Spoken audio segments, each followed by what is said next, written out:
channel. So today I wanted to make a video about propaganda used in World War II because it's interesting, at least in my opinion. Today's also going to be a little bit different because I'm going to try something. I'm going to try using an overlay in this video, and I thought that it would be nice if I was talking about the propaganda and could actually show the propaganda pictures right here. Like, anyway, without further ado, I'm going to start. Alright, I am recording. The first three propaganda posters I chose are all in the theme of enlisting people. We can see, like, in the middle it clearly says the US Marines want you to enlist today, and then there's also like the German enlisting propaganda poster. It's not as clear, like, to actually enlist, but it portrays Adolf Hitler as this kind of like godlike figure in the middle of the picture with like the eagle above it, and I think underneath it says Es lebe Deutschland, which will mean something like long live Germany or something. So yeah, he appeared like really like mythical on the propaganda poster, and this was to like make sure that the German people would feel proud and yeah, inspired to go to war, obviously. And then the British is also just like the British flag. It's like sort of hanging there, but I mean, like, we can like clearly see the colors and like the shining on the flag. It's really like kind of, it has a glorious feeling to it, at least in my opinion. So it's also like, yeah, you know, to inspire the people, to show them like, maybe I get the feeling that the hanging flag might be like with like the shining colors might something like also mean like something in a sense that they have like a long-lasting standing empire maybe, and that they want to portray it with that image. Maybe that was the purpose of the artists that made the propaganda poster. And then we have the US Marines wants you to enlist today with like the famous, dude, it's not like the one from World War One, but they still used it in World War Two, like the yeah, we want you to serve, you know, like, but yeah. Anyways, so I chose those three because they were like most, I thought they were the yeah, I like them the most, I guess. So yeah, moving on. And I'm sorry for the dog barking in the distance, but yeah, he's just saying hi. This is propaganda used on how to ensure safety in society during war times. These are all like American propaganda posters. No, the first one is from Great Britain, England. I'm just start there. It says, "Don't do it, mother. Leave the children where they are." Now, this is in the Phoney War. You might be familiar with it, but it's in 1939 or something like that. And this was the period of time where like a lot of people feared there will be heavy bombing in London, but they never really came. So at first, people kind of like send away their children towards the yeah, away from London. I'm not sure the English word, but yeah, like to obviously protect them from being bombed. But then after a while, like a few months in 1939, people were they weren't like, there wasn't any bombing going on, so they were starting to send back the children, you know. And this poster shows like an Adolf Hitler, and he's like in a ghost like is drawn in a ghost-like way.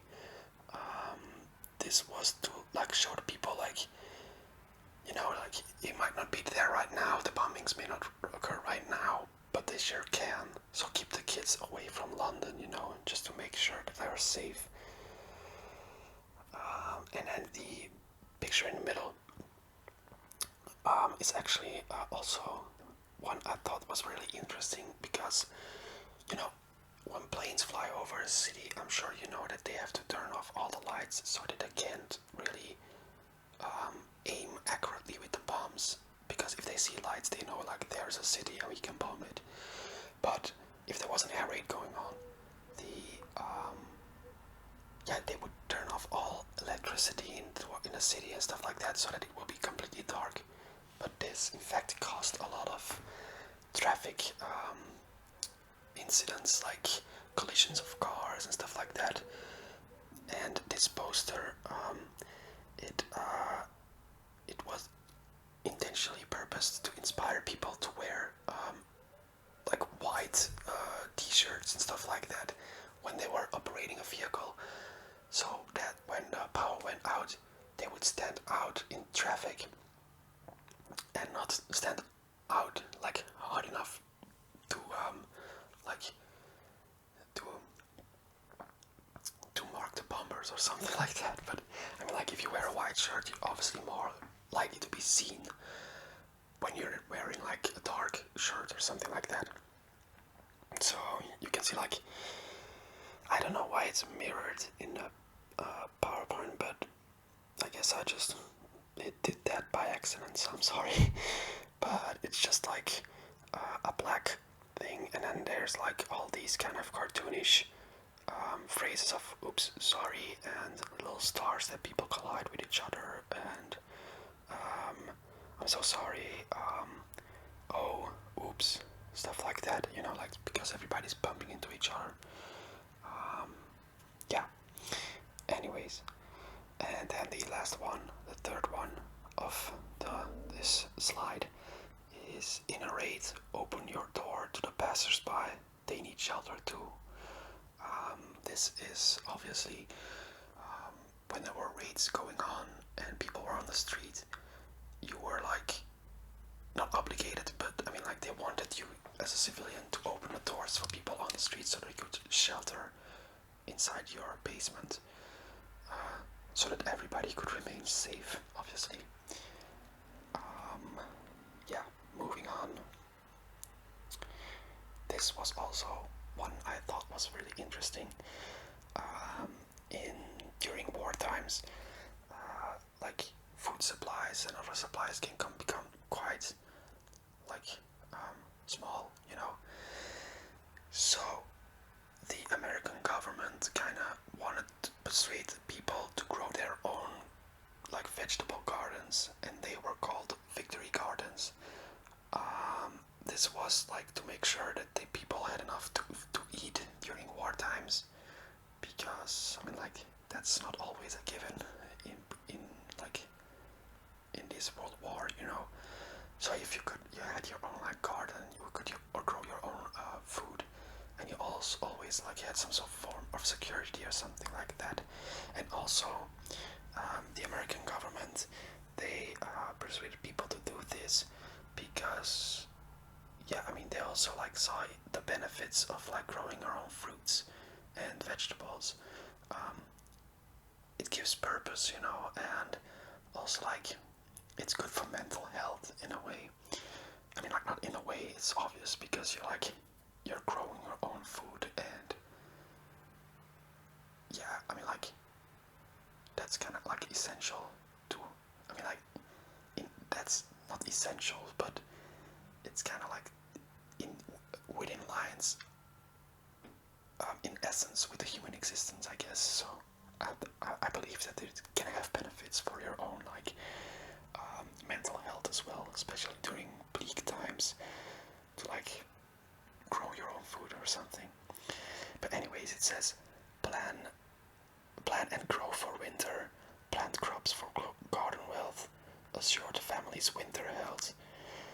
So yeah, and then here your victory garden counts more than ever.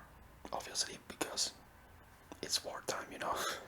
And yeah, moving on. This was also very interesting, I thought. This is a poster, and there you can see like boys and girls leaning over like a wall, but the wall is an artillery piece, and it says, "Look what's happening to our salvage." And then it's at the bottom it says, "Join the cogs and earn this badge. Boys and girls can play their part in the great salvage drive." Now, this was because boys and girls, children in World War II, they were encouraged to salvage like small materials such as metals, bones as well. We'll see that later. But like all sort of like recyclable little crap, little things, garbage. They would salvage these, and they would collect this in some sort of like I don't know, like in a community center, the local things. They would collect it, and if a boy or girl did a good job, they could earn a badge, which is the little red thing, I believe. That's also shown on the picture. Yeah, this was kind of like to also give like the kids some dedication towards the World War, some a way to contribute, which is also important during those times, I guess. And then when you wore the badge, everybody could see that you were contributing, and yeah, I guess it would be more acceptable in society. So I guess the parents of the kids and the kids themselves felt really proud when they got that badge. And also, like, here is shown like artillery piece, because like lots of the metals and stuff like that, they were like recycled to be used for artillery shells. And yeah, so that they would be contributing to the war effort to inspire kids to also do their part in the war. And I thought it was interesting. But yeah, so yeah, join the cogs. This one is also really interesting because I didn't really like initially think this was that big of an issue, but when I saw the propaganda and I read about the explanations, I was like, well, yeah, obviously. I mean, like the left one, it says "Sailor beware, loose talk can cost life," and yeah, there's a girl flirting with a guy, and then on the right one, "Tell her nothing, she might be an agent." There's a really sexy girl, if you ask me, lying on the ground. And yeah, they are like warned to keep like army talk to themselves and not go talk to anybody in the streets when they're off duty, or like drinking in a bar and stuff like that, because as the middle poster says, I'm just gonna read it. It says, "To the British troops," and obviously there's like a German I don't know his rank or something, or who that is, but I think it's just like a stereotypical image of a random German colonel or something, because I don't really recognize who that might be. If you know, please put it in the comments. Anyways, it says, "I want to know where your unit is stationed so that I can bomb you and drop parachute troops to machine gun you. This information I will get from you and your friends. Please continue to give your friends military details. I shall hear." Oh, it actually says Lieutenant General Schultz at the bottom, German intelligence. So that's the guy who is depicted on the poster. I didn't notice the first time I read it, but yeah. Anyways, so I mean, like, if you ask me, like, the people back then, they just must have been like, it must have been crazy, like, I mean, like, one, you're fighting a war. Two, I mean, you have to, like, all of your private life. I mean, like, when you go to a bar, radio stations, the one time you can actually relax. There you have to be, they're making you afraid to talk to women and stuff like that, and probably it was necessary, but I mean, like, you don't really get a peace of mind if you're still aware of, yeah, war type things, even when you're like off duty for a moment. So it must have been really hard, like on a mental aspect. This one I added in there because I thought it was also like, I mean, like, somewhat with the coronavirus going on, and we're not allowed to travel. I mean, like, in Belgium right now we are allowed to travel as of today. The borders in Europe are opening up again, so we can travel to Germany, Holland, France, Italy, Spain, stuff like that for the summer, which is great news. But I mean, like, we couldn't travel for 3 months, and I bumped into this while researching for propaganda, and it reminded me of the times we couldn't travel. So anyways, it says millions of troops are on the move. Is your trip really necessary? This was obviously because, like, fuel for vehicles and stuff like that was actually needed elsewhere, and trains also were loaded with like equipment and stuff like that. So the focus was more on the military rather than the public, certainly for trips. And this was just like a reminder poster for the people, like, yeah, you know, also it's induces guilt, and yeah, that's probably an effective way to keep people listening, is to induce guilt. I don't know, I guess, but it's kind of obvious, like, if they need like fuel at the front and stuff like that, that there's less fuel for vehicles and stuff like that. We would also like see some other pictures surrounding that topic with the fuel, but this is more like with the railways being occupied to provide war materials and stuff like that. This one is are two propaganda pictures. One is American, the other one is a German propaganda picture, and this was used in factories. This was to to like motivate the workers of the factory to keep on working, and that their work is directly linked towards the war efforts, because obviously production is really important in war times. And yeah, at the first reads, it's like, this isn't war, it's murder. And there is like a head of a news article: Japs bayonet, US wounded, ambushed on Pacific Island. And it says, make 'em pay, keep producing.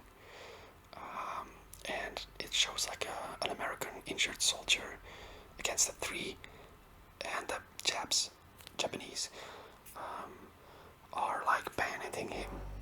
And my fridge is making noise again. I think it's trying to communicate or something. Always when I'm making these videos, it starts making noise. But yeah, so they are like stabbing the American soldier, which would obviously like motivate the people more to start to work, because it correlates their probably mind-numbing work in the factories. It correlates them with the war, and so they would feel like inspired to keep on doing it. And the German poster says, so wie wir kämpfen, arbeite du für den Sieg, which means, as we fight, you work with us for victory, which is obviously like also really motivational towards the workers in the factories. And I thought it was really cool. Yeah, the artist that made that propaganda piece is like really skilled at drawing a soldier. I thought it was a cool image as well, like with the uniform and with the bat that he's holding as well. Or is it a steel handgranate? It might be a grenade, I'm not sure. I think he's holding a steel handgranate, a grenade, like a German grenade. But yeah.